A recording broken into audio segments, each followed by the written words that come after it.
Hello everyone, welcome back to PStudy.online। आप सभी का PStudy.online पर एक बार फिर से स्वागत है। तो आज की इस वीडियो में हम एक ऐसे महान क्रांतिकारी के जीवन के बारे में जानेंगे जो कि एक साहसी क्रांतिकारी ही नहीं थे, बल्कि अनुशासन, आत्मसम्मान और अद्भुत साहस के प्रतीक भी थे। जैसे कि हम सभी जानते ही हैं कि भारत की आज़ादी की लड़ाई में अनेक वीरों ने अपने प्राणों का बलिदान दिया। कुछ ने कलम से देश को जगाया और कुछ ने सत्य और अहिंसा का मार्ग अपनाया, और कुछ ऐसे भी थे जिन्होंने अन्याय के सामने कभी सिर नहीं झुकाया।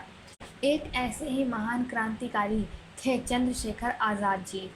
इन्होंने अपने जीवन का एक ही लक्ष्य बनाया, भारत को अंग्रेज़ों की गुलामी से मुक्त कराना। उन्होंने एक बार संकल्प लिया था कि अंग्रेज उन्हें कभी जीवित नहीं पकड़ पाएंगे, और उन्होंने अपने जीवन के अंतिम क्षण तक इस वचन को निभाया। आज भी जब भारत के महान स्वतंत्रता सेनानियों का नाम लिया जाता है तो चंद्रशेखर आज़ाद का नाम गर्व और सम्मान के साथ लिया जाता है।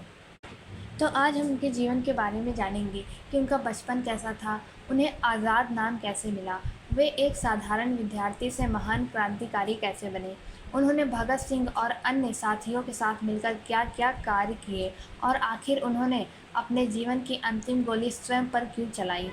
आज की इस वीडियो में हम चंद्रशेखर आज़ाद जी के जीवन को शुरुआत से अंत तक बहुत ही आसान भाषा में आपको समझाएंगे। यदि आप किसी भी स्कूल, कॉलेज या कोई भी कॉम्पिटिटिव प्रतियोगी परीक्षा की तैयारी कर रहे हैं तो यह वीडियो आपके लिए बहुत ही उपयोगी होगी, तो इसे अंत तक ज़रूर देखिएगा। और यदि आप हमारे चैनल पर पहली बार आए हैं तो चैनल को सब्सक्राइब कर लें और वीडियो अंत तक देखिएगा, और अच्छी लगे तो लाइक करें और शेयर करें। तो चलिए आज के हम अपनी वीडियो शुरू करते हैं। तो सबसे पहले हम जानेंगे चंद्रशेखर आज़ाद जी के बचपन के बारे में, उनके जन्म के बारे में। चंद्रशेखर आज़ाद का जन्म 23 जुलाई 1906 को मध्य प्रदेश के वर्तमान अलीराजपुर जिले के भाबरा गांव में हुआ था, और आज इस स्थान का नाम चंद्रशेखर आज़ाद नगर रख दिया गया है। उनके पिता का नाम सीताराम तिवारी और माता का नाम जगरानी देवी था। उनका परिवार साधारण था, लेकिन उनके माता पिता ने उन्हें बचपन से ही ईमानदारी, आत्मसम्मान और देशभक्ति के संस्कार दिए। माता जगरानी देवी चाहती थी कि उनका बेटा पढ़ लिखकर एक अच्छा और सम्मानित व्यक्ति बने। उन्हें यह बिल्कुल पता नहीं था कि एक दिन उनका बेटा पूरे देश का प्रेरणा स्रोत बन जाएगा। यदि हम उनके बचपन की बात करें तो बचपन से ही चंद्रशेखर जी बहुत ही साहसी और निडर थे। उन्हें खेलना कूदना, तीर कमान चलाना और शारीरिक अभ्यास करना बहुत पसंद था। वे कठिन परिस्थितियों से कभी नहीं डरते थे। उनके मित्र बताते थे कि वे हमेशा नेतृत्व करना पसंद करते थे और किसी भी अन्याय के सामने चुप नहीं रहते थे। बचपन से ही उनमें आत्मविश्वास और दृढ़ निश्चय साफ दिखाई देता था। यही गुण आगे चलकर उन्हें एक महान क्रांतिकारी बनाने वाला था। यदि हम आज़ाद जी की प्रारंभिक शिक्षा की बात करें तो उन्होंने अपनी शिक्षा अपने गांव में प्राप्त की। इसके बाद वे आगे की पढ़ाई के लिए वाराणसी गए।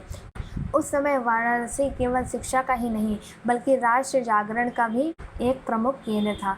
यहाँ देशभक्ति की बातें होती थी, अंग्रेजी शासन के विरुद्ध विचार फैल रहे थे और अनेक विद्यार्थी स्वतंत्रता आंदोलन से प्रभावित हो रहे थे। चंद्रशेखर भी इस वातावरण से गहराई से प्रभावित हुए। उन्होंने पढ़ाई के साथ साथ देश की स्थिति को समझना शुरू किया। वे समाचार पढ़ते, लोगों की बातें सुनते और यह सोचते कि आखिर भारत कब आज़ाद होगा। उस समय अंग्रेज सरकार भारतीयों के साथ कठोर व्यवहार करती थी। भारी कर, भेदभाव, अन्याय और दमन की घटनाएं आम थीं। देश के अनेक नेता लोगों को जागरूक कर रहे थे। महात्मा गांधी के नेतृत्व में स्वतंत्रता आंदोलन तेज हो रहा था। इन सब घटनाओं का गहरा प्रभाव युवा चंद्रशेखर के मन पर पड़ा। उन्होंने महसूस किया कि यदि देश को आज़ाद करना है तो युवाओं को आगे आना होगा। धीरे धीरे उनके मन में देश के लिए कुछ बड़ा करने की इच्छा और मजबूत होती गई। सन 1921 में महात्मा गांधी ने असहयोग आंदोलन शुरू किया, नॉन कॉर्पोरेशन मूवमेंट। इस आंदोलन का उद्देश्य था कि भारतीय लोग अंग्रेजी शासन का शांतिपूर्ण तरीके से विरोध करें। उस समय चंद्रशेखर की उम्र बहुत कम थी, लेकिन उनके मन में देशभक्ति का उत्साह बहुत अधिक था। उन्होंने भी इस आंदोलन में भाग लिया। वे जुलूसों में शामिल हुए और अंग्रेजी शासन के विरोध में आवाज़ उठाई, लेकिन इसी दौरान अंग्रेज पुलिस ने उन्हें गिरफ्तार कर लिया। यही घटना उनके जीवन का सबसे महत्वपूर्ण मोड़ साबित हुआ। यदि अब हम बात करें कि चंद्रशेखर जी का आज़ाद नाम कैसे मिला, तो जब चंद्रशेखर जी को अदालत में पेश किया गया तब अंग्रेज मजिस्ट्रेट ने उनसे कुछ प्रश्न पूछे। कहा जाता है कि मजिस्ट्रेट ने पूछा, तुम्हारा नाम क्या है? तो उन्होंने चंद्रशेखर जी ने निर्भीक होकर उत्तर दिया, आज़ाद। फिर पूछा गया, तुम्हारे पिता का नाम क्या है? उन्होंने उत्तर दिया, स्वतंत्रता। इसके बाद पूछा गया, तुम्हारा घर कहाँ है? उन्होंने कहा, जेल खाना। उनके इन साहसी उत्तरों से अंग्रेज अधिकारी क्रोधित हो गए। उन्हें सज़ा के रूप में सार्वजनिक रूप से कोड़े मारने का आदेश दिया गया। कहा जाता है कि हर कोड़े के साथ वे भारत माता की जय और महात्मा गांधी की जय जैसे नारे लगाते थे। इस घटना के बाद पूरा देश उन्हें चंद्रशेखर आज़ाद के नाम से जानने लगा। यह नाम केवल एक उपनाम नहीं था, बल्कि उनके जीवन का संकल्प बन गया था। अभी तक हमने जाना कि अदालत में दिए गए अपने साहसी उत्तरों के कारण चंद्रशेखर तिवारी पूरे देश में चंद्रशेखर आज़ाद के नाम से प्रसिद्ध हो गए। लेकिन यह तो उनके जीवन की शुरुआत थी। अब उनके सामने सबसे बड़ा प्रश्न था, आगे क्या किया जाए? क्या वे सामान्य जीवन जीकर पढ़ाई पूरी करें या फिर अपना पूरा जीवन देश की आज़ादी के लिए समर्पित कर दें? समय ने उन्हें दूसरा रास्ता चुनने के लिए प्रेरित किया। सन 1922 में चौरी चौरा की घटना के बाद महात्मा गांधी जी ने असहयोग आंदोलन वापस लेने का फैसला लिया। इस फैसले का सम्मान तो सभी ने किया, लेकिन देश के अनेक युवाओं को गहरी निराशा हुई। वे मानते थे कि स्वतंत्रता की लड़ाई अपने निर्णायक मोड़ पर पहुंच रही थी, लेकिन आंदोलन रुक जाने से उनका उत्साह कम हो गया। चंद्रशेखर आज़ाद भी उन युवाओं में शामिल थे। उन्होंने सोचा कि यदि अंग्रेज सरकार अन्याय और अहिंसा का सहारा ले रही है तो केवल विरोध प्रदर्शन से आज़ादी मिलना कठिन होगा। यहीं से उन्होंने क्रांतिकारी मार्ग अपनाने का निश्चय किया। उस समय उत्तर भारत में कई युवा गुप्त रूप से अंग्रेजी शासन के खिलाफ काम कर रहे थे। इन युवाओं का उद्देश्य था कि भारत को अंग्रेजों से मुक्त कराना, युवाओं को संगठित करना, जनता में देशभक्ति की भावना जगाना, आवश्यकता पड़ने पर अंग्रेज सरकार का सशस्त्र विरोध करना। इन्हीं दिनों चंद्रशेखर आज़ाद जी की मुलाकात कई प्रमुख क्रांतिकारियों से हुई और सबसे महत्वपूर्ण मुलाकात थी राम प्रसाद बिस्मिल जी से। राम प्रसाद बिस्मिल उस समय हिंदुस्तान रिपब्लिकन एसोसिएशन के प्रमुख नेताओं में से एक थे। वे एक महान क्रांतिकारी होने के साथ साथ कवि, लेखक और कुशल संगठनकर्ता भी थे। जब उन्होंने चंद्रशेखर आज़ाद के साहस, अनुशासन और देशभक्ति को देखा तो वे उनसे बहुत प्रभावित हुए। दूसरी ओर आज़ाद भी बिस्मिल के विचारों और नेतृत्व से प्रभावित हुए। धीरे धीरे दोनों के बीच विश्वास का संबंध बना और आज़ाद संगठन के सक्रिय सदस्य बन गए। अब हम बात करते हैं हिंदुस्तान रिपब्लिकन एसोसिएशन की। उस समय Hindustan Republican association HRA Bharat का एक प्रमुख क्रांतिकारी संगठन था और इस संगठन का उद्देश्य था अंग्रेजी शासन का अंत करना, भारत को एक स्वतंत्र गणराज्य बनाना, युवाओं को संगठित करना, क्रांतिकारी गतिविधियों के माध्यम से स्वतंत्रता प्राप्त करना। चंद्रशेखर आज़ाद ने इस संगठन में पूरी निष्ठा के साथ काम करना शुरू किया। वे केवल योजनाएं बनाने तक सीमित नहीं थे, वे नए सदस्यों को तैयार करते, गुप्त बैठकों में भाग लेते और संगठन की सुरक्षा का भी ध्यान रखते थे। उनका अनुशासन इतना प्रभावशाली था कि साथ ही उन पर पूरा भरोसा करते थे। आज़ाद जी का क्रांतिकारी जीवन बिल्कुल आसान नहीं था। चंद्रशेखर आज़ाद को अक्सर अपना स्थान बदलना पड़ता था। वे कभी एक शहर में अधिक समय तक नहीं रुकते थे। कई बार उन्होंने अलग अलग नामों और वेशभूषा का सहारा लिया ताकि अंग्रेज पुलिस उन्हें पहचान न सके। उनके पास धन की कमी रहती थी, लेकिन उन्होंने कभी अपने सिद्धांतों से समझौता नहीं किया।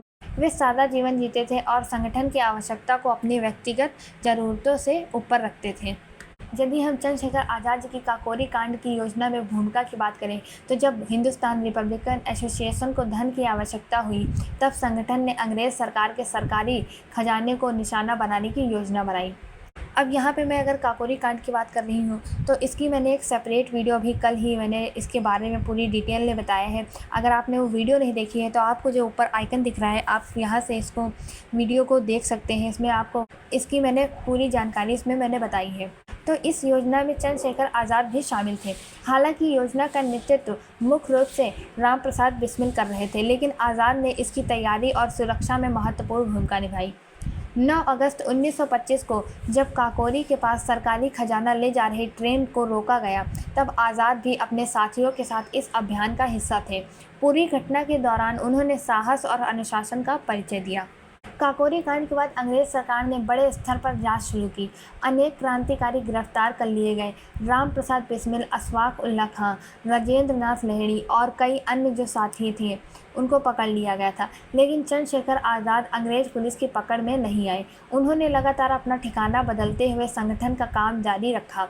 अंग्रेज सरकार ने उन्हें पकड़ने के लिए कई प्रयास किए, लेकिन वे हर बार बच निकलते थे। इसी कारण वे अंग्रेजों के लिए सबसे बड़ी चुनौती बन गए थे। जब काकोरी कांड के मुकदमे के बाद राम प्रसाद बिस्मिल, अशफाक उल्लाह खां, राजेंद्र नाथ लाहिड़ी और रोशन सिंह जी को फांसी की सज़ा सुनाई गई तो यह समाचार चंद्रशेखर आज़ाद के लिए अत्यंत दुखद था। उन्होंने अपने प्रिय साथियों को खो दिया था, लेकिन उन्होंने हार नहीं मानी। उन्होंने निश्चय किया कि साथियों का बलिदान व्यर्थ नहीं जाएगा। अब उनका एक ही लक्ष्य था, क्रांतिकारी आंदोलन को पहले से अधिक मजबूत बनाना।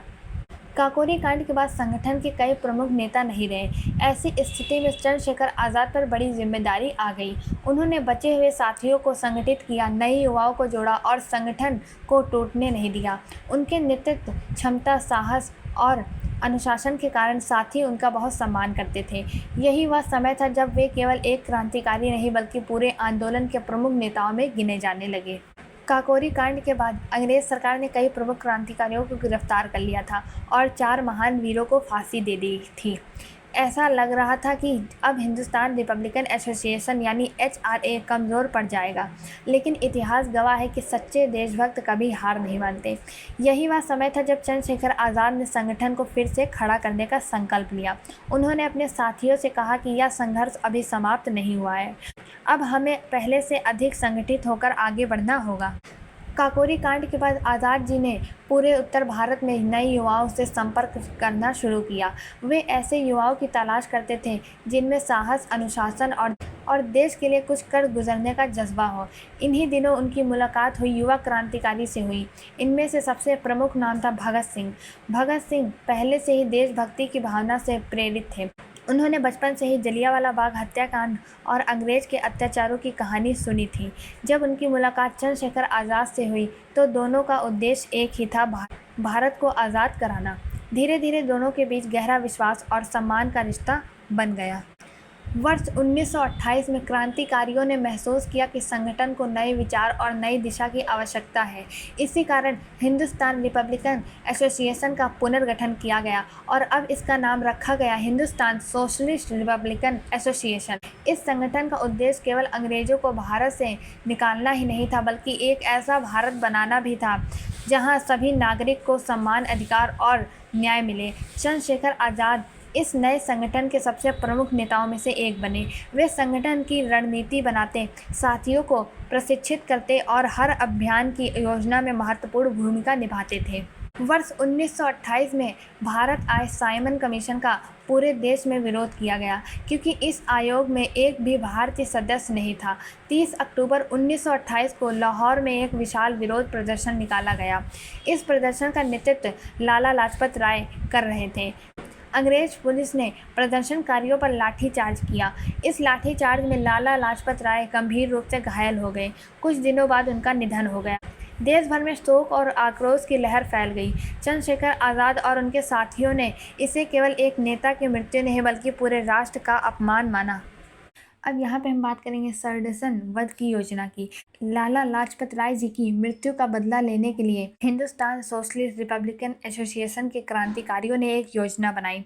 इस योजना में प्रमुख रूप से शामिल थे भगत सिंह, चंद्रशेखर आज़ाद, राजगुरु और सुखदेव। उनका लक्ष्य उस पुलिस अधिकारी को दंड देना था जिसके आदेश पर लाठीचार्ज हुआ था, लेकिन पहचान की गलती के कारण पुलिस अधिकारी जॉन सरडसन को गोली मार दी गई। यह घटना अंग्रेज सरकार के लिए बहुत बड़ी चुनौती बन गई। इसके बाद पूरे देश में क्रांतिकारियों की तलाश तेज कर दी गई। सॉन्डरसन वध के बाद सबसे बड़ी चुनौती थी कि साथियों को सुरक्षित स्थान तक पहुंचाना। इस कार्य में चंद्रशेखर आज़ाद ने असाधारण साहस और सूझबूझ दिखाई। उन्होंने पूरी योजना के साथ अपने साथियों को पुलिस की गिरफ्त से बचाकर सुरक्षित स्थानों तक पहुंचाया। उनकी तेज सोच और नेतृत्व क्षमता के कारण अंग्रेज पुलिस उन्हें पकड़ नहीं सकी। इसी कारण संगठन के सभी सदस्य उनका बहुत सम्मान करते थे। वर्ष 1929 में अंग्रेज सरकार ऐसे कानून लागू करना चाहती थी जो भारतीयों की स्वतंत्रता को और सीमित कर देते। हिंदुस्तान सोशलिस्ट रिपब्लिकन एसोसिएशन ने फैसला लिया कि इस अन्याय का विरोध किया जाएगा। योजना बनी कि केंद्रीय विधानसभा में ऐसा बम फेंका जाएगा जिससे किसी की जान न जाए, लेकिन अंग्रेज सरकार तक भारतीयों की आवाज़ पहुंचे। इस अभियान में भगत सिंह और बटुकेश्वर दत्त ने भाग लिया। चंद्रशेखर आज़ाद ने इस योजना की तैयारी और संगठनात्मक सहयोग में महत्वपूर्ण भूमिका निभाई। उनका उद्देश्य हिंसा फैलाना नहीं, बल्कि पूरे देश का ध्यान स्वतंत्रता आंदोलन की ओर आकर्षित करना था। आज़ाद जी के अनुशासन और नेतृत्व की बात करें तो चंद्रशेखर आज़ाद केवल बहादुर ही नहीं थे, बल्कि एक बहुत अनुशासित भी थे। वे समय के पाबंद थे। वे किसी भी योजना को बिना पूरी तैयारी के शुरू नहीं करते थे। संगठन का धन बहुत सावधानी से खर्च करते थे। वे साथियों को हमेशा ईमानदारी, अनुशासन और गोपनीयता का महत्व समझाते थे। इसी कारण युवा क्रांतिकारी उन्हें अपना मार्गदर्शक मानते थे। अब तक अंग्रेज सरकार कई प्रमुख क्रांतिकारियों को गिरफ्तार कर चुकी थी, लेकिन एक नाम ऐसा था जो बार बार उनकी पकड़ से बाहर निकल जाता था, चंद्रशेखर आज़ाद। उनकी गिरफ्तारी पर इनाम घोषित किया गया। गुप्तचर विभाग लगातार उनका पीछा कर रहा था, लेकिन आज़ाद हर बार अपनी सूझबूझ और साहस से बच निकलते थे। उनका संकल्प स्पष्ट था, मैं आज़ाद हूँ और अंग्रेज मुझे कभी जीवित नहीं पकड़ पाएंगे। तो अभी तक हमने जाना कि अंग्रेज सरकार के लिए सबसे बड़ी चुनौती चंद्रशेखर जी बन चुके थे। उनकी गिरफ्तारी के लिए इनाम घोषित किया जा चुका था। अंग्रेज पुलिस और गुप्तचर विभाग लगातार उनकी तलाश में लगे हुए थे, लेकिन आज़ाद हर बार अपनी समझदारी और साहस से बच निकलते थे। उन्होंने अपने जीवन में एक वचन लिया था, दुश्मन की गोलियों का हम सामना करेंगे, आज़ाद ही रहे हैं, आज़ाद ही रहेंगे। अब समय आ गया था जब इस वचन की सबसे कठिन परीक्षा होने वाली थी। 27 फरवरी 1931 की सुबह चंद्रशेखर आज़ाद अपने एक साथी से मिलने के लिए अल्फ्रेड पार्क, इलाहाबाद पहुंचे। आज इस स्थान का नाम चंद्रशेखर आज़ाद पार्क है। बताया जाता है कि किसी मुखबिर ने अंग्रेज पुलिस को उनके वहां होने की सूचना दे दी। कुछ ही समय में पुलिस ने पूरे पार्क को चारों ओर से घेर लिया। अंग्रेज अधिकारियों को लगा कि इस बार आज़ाद बच नहीं पाएंगे, लेकिन वे चंद्रशेखर आज़ाद के साहस और संकल्प को नहीं जानते थे। पुलिस ने आज़ाद को आत्मसमर्पण करने के लिए कहा, लेकिन उन्होंने साफ इनकार कर दिया। उन्होंने अपने साथी को सुरक्षित निकल जाने का अवसर दिया और स्वयं अंग्रेज पुलिस का सामना करने लगे। काफ़ी देर तक दोनों ओर से गोलियां चलती रहीं। आज़ाद अकेले थे, जबकि सामने बड़ी संख्या में पुलिसकर्मी थे। फिर भी उन्होंने अद्भुत साहस का परिचय दिया और अंग्रेज को कड़ी चुनौती दी। धीरे धीरे उनके पास गोलियां कम होती गईं। अंत में उनके पास केवल एक गोली बची। उन्हें अपना वह वचन याद था कि अंग्रेज उन्हें कभी जीवित नहीं पकड़ पाएंगे। इसीलिए जब उन्हें लगा कि अब बच निकलना संभव नहीं, तो उन्होंने अपनी अंतिम गोली स्वयं पर चला ली। इस प्रकार उन्होंने अपने संकल्प को अंतिम क्षण तक निभाया। उनकी शहादत भारतीय स्वतंत्रता संग्राम के इतिहास की सबसे बड़ी प्रेरणादायक घटनाओं में से एक मानी जाती है। जब चंद्रशेखर आज़ाद की शहादत का समाचार पूरे देश में पहुंचा, तो लोगों में गहरा दुख फैल गया, लेकिन इसके साथ ही लोगों के मन में उनके प्रति गर्व और सम्मान भी और अधिक बढ़ गया। हजारों लोग उन्हें श्रद्धांजलि देने पहुंचे। युवाओं ने उनके बलिदान को देश की स्वतंत्रता के लिए एक महान प्रेरणा माना। उनकी शहादत ने यह संदेश दिया कि सच्चा देशभक्त अपने सिद्धांतों के लिए अंतिम क्षण तक अडिग रहता है। चंद्रशेखर जी के व्यक्तित्व की बात करें तो चंद्रशेखर केवल एक बहादुर योद्धा नहीं थे, उनका व्यक्तित्व कई प्रेरणादायक गुणों से भरा हुआ था। वे अनुशासित थे, समय के पाबंद थे, अपने साथियों का सम्मान करते थे, कठिन परिस्थितियों में भी धैर्य बनाए रखते थे, संगठन के धन का बहुत सोच समझकर उपयोग करते थे। उनके लिए व्यक्तिगत सुख से अधिक महत्वपूर्ण देश की स्वतंत्रता थी। इसी कारण उनके साथी उन पर बहुत पूरा विश्वास करते थे। चंद्रशेखर जी के जीवन से हमें अनेक महत्वपूर्ण बातें सीखने को मिलती हैं। सबसे पहली सीख है साहस। कठिन परिस्थितियों में भी डरकर पीछे नहीं हटना चाहिए। दूसरी, अनुशासन। बिना अनुशासन के कोई भी बड़ा लक्ष्य प्राप्त नहीं किया जा सकता। तीसरी, देश प्रेम। अपने देश, समाज और कर्तव्यों के प्रति ईमानदार रहना हर नागरिक का दायित्व है। चौथी, दृढ़ संकल्प। यदि हमारा लक्ष्य स्पष्ट हो और हम पूरी मेहनत से कार्य करें तो कठिनाइयों का सामना किया जा सकता है। चंद्रशेखर आज़ाद जी के जीवन से जुड़े कई प्रेरणादायक कथन आज भी लोगों को प्रेरित करते हैं और उनका सबसे प्रसिद्ध पंक्ति है, दुश्मन की गोलियों का हम सामना करेंगे, आज़ाद ही रहे हैं, आज़ाद ही रहेंगे। यह पंक्ति उनके साहस, आत्मविश्वास और अटूट संकल्प का प्रतीक बन चुकी है। तो यह थी चंद्रशेखर आज़ाद जी के जीवन के बारे में, उनके जीवन के बारे में हमने जाना। अब हम बात करेंगे जो भी परीक्षा में महत्वपूर्ण तथ्य पूछे जाते हैं उनसे रिलेटेड उसकी। यदि आप किसी भी प्रतियोगी परीक्षा की तैयारी कर रहे हैं या किसी भी आप स्कूल या कॉलेज के छात्र हैं तो आपको यह ज़रूर पता होना चाहिए। तो सबसे पहले उनका जन्म पूछा जा सकता है 23 जुलाई, जो कि 23 जुलाई 1906 को हुआ था। जन्म स्थान बाबरा, वर्तमान चंद्रशेखर आज़ाद नगर, मध्य प्रदेश। पिताजी का नाम सीताराम तिवारी, माता का नाम जगरानी देवी, प्रसिद्ध नाम उनका चंद्रशेखर आज़ाद। संगठन हिंदुस्तान रिपब्लिकन एसोसिएशन और हिंदुस्तान सोशलिस्ट रिपब्लिकन एसोसिएशन। प्रमुख सहयोगी राम प्रसाद बिस्मिल, भगत सिंह, राजगुरु, सुखदेव, अशफाक उल्ला खां। और इनका शहादत दिवस 27 फरवरी 1931। स्थान अल्फ्रेड पार्क, इलाहाबाद, वर्तमान प्रयागराज, जिसका नाम रख दिया गया है चंद्रशेखर आज़ाद। अब यदि हम भारतीय स्वतंत्रता संग्राम में उनके योगदान की बात करें तो चंद्रशेखर आज़ाद ने केवल क्रांतिकारी गतिविधियों में भाग ही नहीं लिया, बल्कि उन्होंने अनेक युवाओं को स्वतंत्रता आंदोलन से जोड़ा। उन्होंने संगठन को कठिन समय में संभाला, उन्होंने साथियों का मनोबल बढ़ाया। यह सिद्ध किया कि नेतृत्व केवल आदेश देने का नहीं बल्कि स्वयं उदाहरण प्रस्तुत करने का नाम है। इसी कारण वे भारतीय स्वतंत्रता संग्राम के सबसे सम्मानित क्रांतिकारियों में गिने जाते हैं। चंद्रशेखर जी का जीवन केवल इतिहास का एक अध्याय नहीं है, यह साहस, त्याग, अनुशासन और देश प्रेम की एक जीवंत प्रेरणा है। उन्होंने हमें सिखाया कि महान बनने के लिए धन या पद की नहीं बल्कि सच्चे उद्देश्य, दृढ़ संकल्प और निस्वार्थ भावना की आवश्यकता होती है। आज जब हम स्वतंत्र भारत में अपना जीवन जी रहे हैं तो हमें उन सभी वीरों को कभी नहीं भूलना चाहिए जिन्होंने इस आज़ादी के लिए अपना सब कुछ न्यौछावर कर दिया। तो यह थी आज की हमारी पूरी वीडियो। अगर आपको यह वीडियो पसंद आई हो और इससे आपको नई जानकारी मिली हो तो वीडियो को लाइक करें और ज़्यादा से ज़्यादा शेयर करें। और अगर आप हमारे चैनल पर पहली बार आए हैं और अगर ऐसे ही सरल हिंदी में इतिहास, हिंदी साहित्य और शिक्षा से जुड़े वीडियो देखने के लिए हमारे चैनल peacestudy.online को सब्सक्राइब करना ना भूलें। यह वीडियो देखने के लिए धन्यवाद। मिलते हैं अगली वीडियो में।